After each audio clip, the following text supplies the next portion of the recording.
كي ندعو إلى الله لننشر الخير في الكون الذي حار ونرسل العطر من روض الهدى الزاهي ويشرق السلم أنوار. جب اللہ نے کائنات کو بنانا چاہا تو سب سے پہلے مسجد کو بنایا. ان اول بیت وضع للناس للذی ببکۃ، میں نے پہلا دنیا میں جو گھر بنایا، میرا اللہ کہتا میں نے بیت اللہ بنایا، میں نے مسجد کو بنایا.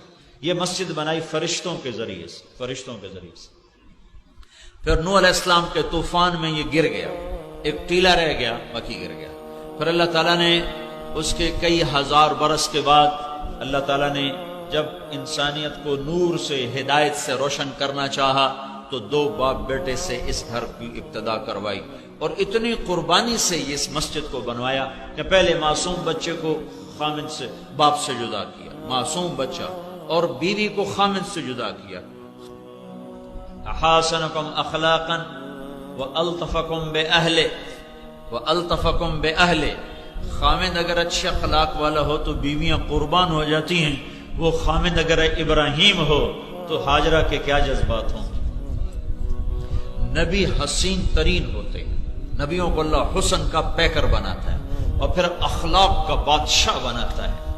ابراہیم علیہ السلام نبوت، حسن و جمال کا پیکر، اور اخلاق میں اواہ حلیم. خود قرآن کہہ رہا ہے کہ ابراہیم بڑے عالی اخلاق والے ہیں. تو اللہ نے پہلے ادھر بیٹھا دیا اور پھر کہا اس کو جنگل میں چھوڑ کے آ جائے، اس کو اپنے سے جدا کر دے. تو ابراہیم پہ کیا گزری ہوگی جب جوان بیوی کو چھوڑنے کا حکم ملا ہوگا.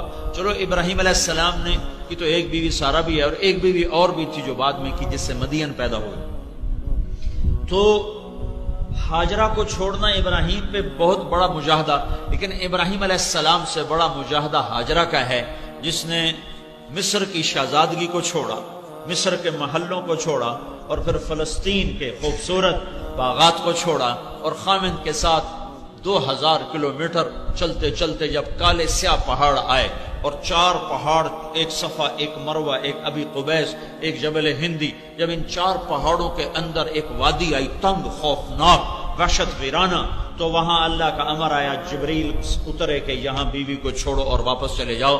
تو وہ ابراہیم جو آگ میں جلتے ہوئے، آگ میں پھکتے ہوئے نہ ڈرا نہ گھبرایا، جب جبریل نے کہا یہاں بیوی کو چھوڑو تو ابراہیم پکار اٹھے، بول اٹھے، یہاں کیسے چھوڑو، یہاں کیسے چھوڑو. آگ میں جاتے ہوئے نہیں کہا آگ میں کیسے جاؤں، کہ اگر جلانا ہے تو منظور ہے، لیکن جب اس خوفناک وادی میں کہا یہاں چھوڑو، کہا یہاں کیسے چھوڑوں، حالانکہ پتا ہے کہ اللہ کہہ رہا ہے چھوڑو، یہاں کیسے چھوڑوں. تو جبریل نے کہا اللہ چاہتا ہے چھوڑ دو، اس کی پشت سے ایک نبی آنے والا ہے اور یہاں اللہ کا گھر بننے والا ہے. مسجد کو بنانے کے لیے کتنی بڑی قربانی لی ہے. اب ہاجرہ جوان ہیں، 24-25 سال عمر ہے. اب ابراہیم علیہ السلام نے چھوڑا اور واپس چل دیے، اونٹ کی نکیل کو پکڑا اور چل دیے. اب ہاجرہ کہنے لگی کہاں جا رہے ہو؟ خاموش، جواب دینے کا امر نہیں ہے، چپ. کدھر جا رہے ہو؟ مجھے چھوڑ کے کہاں جا رہے ہو؟ خاموش، چپ. چلتے چلتے کدئی بیت اللہ سے 3 کلومیٹر کے فاصلے پر ہے. 3 میل تک چلتی جا رہی ہیں اور منتیں کر رہے ہیں مجھے چھوڑ کے کیوں جا رہے ہو، میرا قصور تو بتاؤ، مجھے کیوں چھوڑ کے جا رہے ہو. 3 میل کے بعد ان کو خیال آیا یہ تو اللہ کا رسول ہے، کہیں اوپر سے حکم نہ آیا. 3 میل کے بعد جا کے خیال آیا تو کہا اللہ امرک، ابراہیم کیا یہ اللہ کا امر ہے؟ تو انہوں نے سر ہلایا کہ ہاں.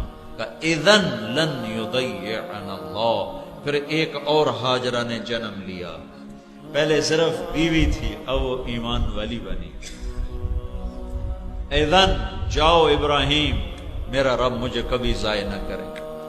جب تک ابراہیم علیہ السلام نظروں سے اوجھل نہیں ہوئے، بچے کو گود میں لے کر کھڑی ان کو دیکھتے. میں تو کبھی کبھی تنہائی میں اس منظر کو تصور میں لاتا ہوں تو میں پھوٹ پھوٹ کے رو پڑتا ہوں کہ یا اللہ تو نے کتنی بڑی قربانی تھی. آگے یہ ایک امت پیدا کرنی تھی جنہوں نے تبلیغ کا کام کرنا تھا، اور تبلیغ کے کام میں بیوی بچوں کا چھوڑنا پہلی چیز ہے. اس لیے پہلی اینٹ ہی بیوی اور بچوں کے چھوڑنے پر رکھی گئی. چونکہ بیچ میں کام کو چھوڑے زمانہ ہو گیا تو لوگ کہتے ہیں بیوی بچے چھوڑتے لگے جاتے ہیں، اے کیڑی دین، اے کیڑا دین ہے، اے کیڑی تبلیغ ہے. یہ وہ تبلیغ ہے جو ابراہیم نے کی. یہ وہ دین ہے جو ابراہیم لے کر آئے تھے. تم کبھی روکڑ سے فارغ ہو تو تمہیں پتہ چلے کہ دین کیا ہے. روکڑ ملاتے ملاتے زندگی برباد کر دی. او ہوئے کیسے واپس آئی ہوں گی، کن بوجھل قدموں سے آئی ہوں گی. اور ابراہیم جو کبھی دل چھوٹا نہ کرنے والے، جب وہ پہاڑ سے نیچے ہو گئے اور بیوی غائب ہو گئی نظروں سے، تو ایک دم انہوں نے بیت اللہ کی طرف منہ کر کے یوں ہاتھ اٹھائے، ربنا انی اسکنت من ذریتی بواد غیر ذی زرع عند بیتک المحرم. اے میرے رب تو نے کہا اور میں نے چھوڑ دیا، تیرے حکم پہ چھوڑ دیا، دل پہ پتھر رکھا اور چھوڑ دیا. یا اللہ اب تو ہی وارث ہے، تو ہی کفیل ہے، تو ہی اس کی اور اس کی نسلوں کی حفاظت فرما. کتنی لمبی دعا سورہ ابراہیم کے آخر میں ابراہیم علیہ السلام نے فرمائی، دعا فرمائی، جس کو اللہ نے پورا قرآن میں نقل کیا پورا. وہ رات جب آئی ہوگی ہاجرہ پر تو کیسی آئی ہوگی؟ فیصل آباد کی رات نہیں کہ لوڈ شیڈنگ ہے، اندھیرا ہے، چلو بتی جلا لو، گیس جلا لو، جنریٹر جلا لو، چلا لو. وہاں تو اوپر آسمان کی کالی رات ہے، نیچے کالے پہاڑوں کی سیاہی ہے، اور اپنے ساتھ تنہائی کی سیاہی ہے. تین اندھیرے، تنہائی کا اندھیرا، پہاڑوں کا اندھیرا، کالی رات کا اندھیرا، اوپر آسمان نیچے ہاجرہ. آسمان کے تارے بھی حیران ہوئے ہوں گے اور مکہ کے پہاڑ بھی حیران ہوئے ہوں گے کہ یہ مائی خاتون یہاں بچے کو گود میں لے کے کیوں بیٹھی ہوئی. یہ مسجد بنوائی جا رہی، مسجد، پہلی اینٹ رکھی گئی مسجد کے ذریعے سے. مسجد اس کائنات کے لیے ایسے ہے جیسے جسم کے لیے روح ہے. جسم میں سے روح نکل جائے تو جسم میت ہے. جب مسجدیں ویران ہوتی ہیں تو شہر ویران ہو جاتے ہیں. اللہ اکبر، اللہ اللہ اللہ اکبر، لا الہ